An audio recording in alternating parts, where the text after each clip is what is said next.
el expresidente Toledo ha demostrado en todo momento su voluntad de no entregarse a la justicia. Muy bien, vamos a continuar nosotros con las disculpas del caso. Vamos a retomar la entrevista con el ex procurador anticorrupción. Está con nosotros, ¿cómo está, ex procurador? Con la don Antonio Maldonado, con las disculpas del caso. Estaba usted haciendo un análisis de la situación que viene viviendo el expresidente de la República. Lo escuchamos. Adelante. Con mucho gusto, muchas gracias. Sí, decíamos que lo primero es que la extradición, pese a todo lo que se dijo en contra de ella, se logró, fue obtenida por el Estado peruano, y lo segundo es que va el señor expresidente Toledo a dar cara ante la justicia peruana en diferentes procesos que ya están en curso y que creo yo que están sólidamente fundamentados, con las pruebas suficientes y necesarias para que el Ministerio Público logre una condena, esperemos, ejemplar, y la Procuraduría del Estado la reparación civil que requiere. Muy bien. Ahora, este pedido de extradición, usted me confirma más o menos, inicia, creo, el año 2018, si no me equivoco, ex procurador. Me parece que se inicia, sí, puede ser que tenga usted razón, porque el 2017 el expresidente Toledo se fuga del país y puede ser que se iniciara el año 2018. La fecha exacta no la tengo presente, pero ha durado mucho más tiempo del que se esperaba. Justamente yo iba ahí, entiendo que hay pedidos de extradición, ya han pasado muchos años y muchos también opinan, como él mismo lo ha pedido. Usted, como también ex procurador y también conocedor de las leyes en nuestro país, él en su discurso, como primero que dijo que no me maten en mi país, que la justicia no me mate, fue uno de los tantos, y el otro pedido que ha hecho, ¿no? Que él también tenga la misma detención domiciliaria como el expresidente, de igual manera, Pedro Pablo Kuczynski. ¿Cree usted que sería lo más idóneo o habría que, en todo caso, esperar el trabajo de todas las autoridades, tanto de la Fiscalía como del Poder Judicial, para ver qué es lo que sucede sobre ese tema, don Antonio Maldonado? Sí, no me parece que la privación domiciliaria de su libertad sería la que corresponde. El expresidente Toledo ha demostrado en todo momento su voluntad de no entregarse a la justicia. Es un claro ejemplo de lo que es un peligro de fuga y obstaculización a la acción de la justicia. Por tanto, me parece que, tal como pasó con el caso del ex magistrado supremo Inostroza Pariachi en España, que gracias a la negligencia, hay que decirlo claramente, de la Corte Suprema Española, se permitió la fuga de ese señor y hasta ahora no se le puede capturar. Y en este caso el Estado peruano, habiendo, después de tanto sacrificio, logrado una extradición de la que mucha gente decía que no se iba a lograr, me parece que sería una incoherencia y un grave error otorgarle prisión domiciliaria. Me parece que no corresponde además procesalmente. Está claramente acreditado el peligro de fuga y obstaculización de la justicia. Otro punto también que se ha podido apreciar en esas declaraciones, tanto de los familiares y hasta creo de sus abogados, es que van a apelar al tema de que él ya es una persona de edad y también tiene múltiples enfermedades. Y también han afirmado que tendría cáncer. ¿Este punto también pesaría o de plano van a ir al otro lado, como usted dice, al que siempre él ha estado tratando de obstruir la justicia, buscando rechazar todo el pedido del Perú para su extradición y prácticamente obstaculizando, ¿no? Eso es lo más claro. ¿Eso pesaría más, don Antonio Maldonado? No, me parece que no. Como sabemos, en el Perú lamentablemente es una práctica reiterada y además que goza de la complicidad institucional muchas veces, de que los procesados, investigados, acusados, condenados acuden al argumento de la crisis de salud, y sabemos que desafortunadamente muchas clínicas privadas acogen a estos planteamientos sin mayor vigilancia, sin mayor verificación.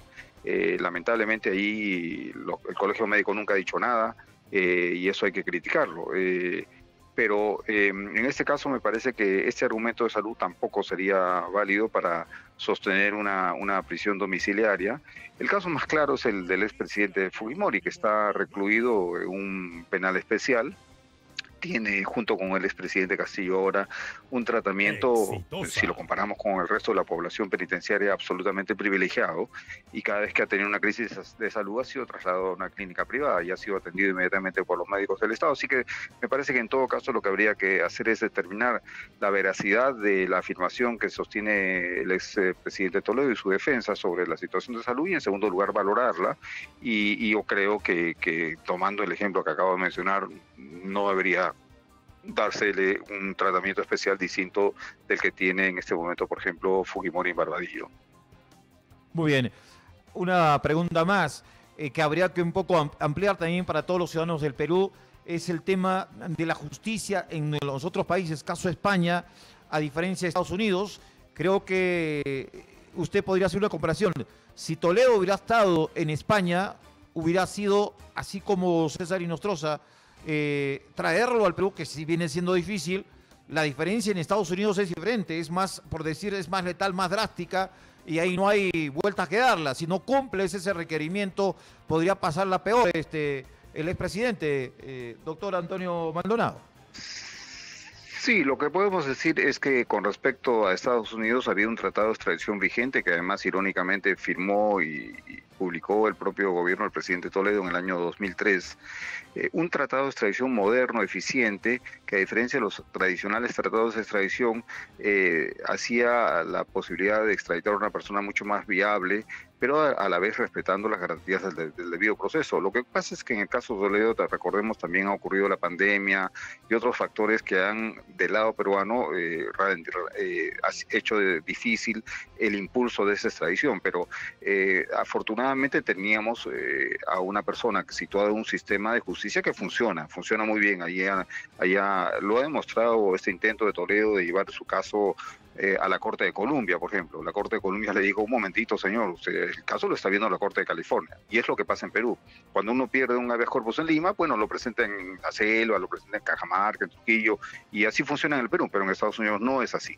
Entonces fue rechazado esto inmediatamente y finalmente se demostró que la justicia norteamericana funciona y cumplió con el tratado de extradición y cumplió también la parte política, el Departamento de Estado, con sus compromisos internacionales, porque habría sido incoherente que una persona acusada de estos graves delitos de corrupción hubiese sido puesta en libertad. Y eso no ocurrió en el caso Martinelli, no ocurrió en el caso de un exministro de Agricultura colombiano y otros corruptos que fueron a Estados Unidos buscando refugio y no lo lograron. De tal manera que yo creo que la diferencia más importante es que en los Estados Unidos el sistema de justicia sí funciona y funciona eficientemente.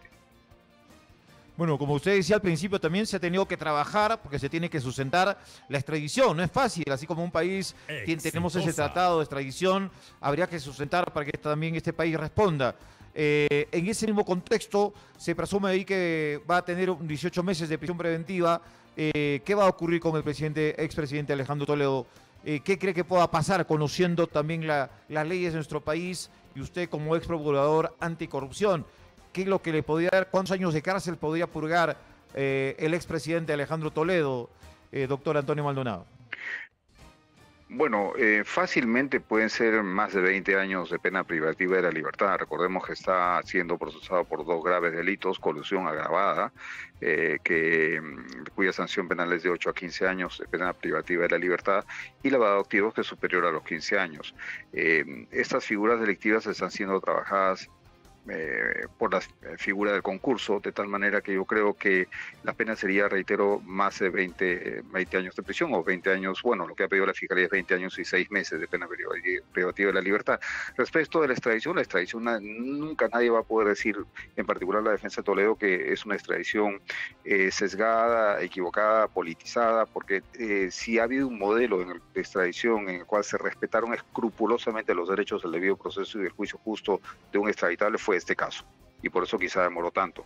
De tal manera que la extradición fue impecable, la causa probable, que es el estándar de prueba más importante a lograr, se logró, y los demás requisitos que establecía la extradición. De tal manera que la extradición es impecable, nunca va a ser cuestionada en ninguna fase, menos en el Perú, y lo que sigue es que el señor expresidente seguirá con una prisión preventiva por el tiempo que ha solicitado el Ministerio Público y ya estableció el Poder Judicial, y esperemos que el Ministerio Público logre una sentencia condenatoria ejemplar para que este tipo de conductas en este tipo de personajes no se repita, aunque sabemos que lamentablemente en el Perú los mensajes de derecho penal de prevención general fracasan, porque Lavallato ocurrió después de Fujimori, y Castillo ocurrió después de Fujimori y Lavallato, y los protagonistas fueron expresidentes. Entonces, ahí hay que replantear todo en el Perú y ver cómo podemos en el futuro evitar que esto siga ocurriendo de esta forma.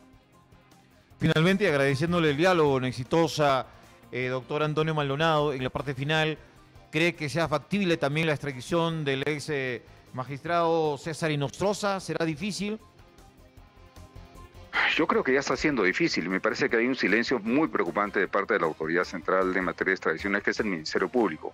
Yo quisiera ver a la señora fiscal de la Nación, en vez de aparecerse en el aeropuerto, como ahora ocurrió con Toledo, a ver qué está haciendo efectivamente para lograr la extradición de uno de los más importantes líderes del caso de los cuellos blancos del puerto. Creo que eso lo demanda la ciudadanía, y hasta ahora el Ministerio Público tiene un preocupante silencio, como reitero. Entonces hay responsabilidades que también que había que acelerar. Yo le agradezco, doctor, ese diálogo con Exitosa. Gracias por habernos atendido. Creo que se ha hablado ampliamente de cómo se da la extradición y el tema también de la situación del expresidente Alejandro Toledo.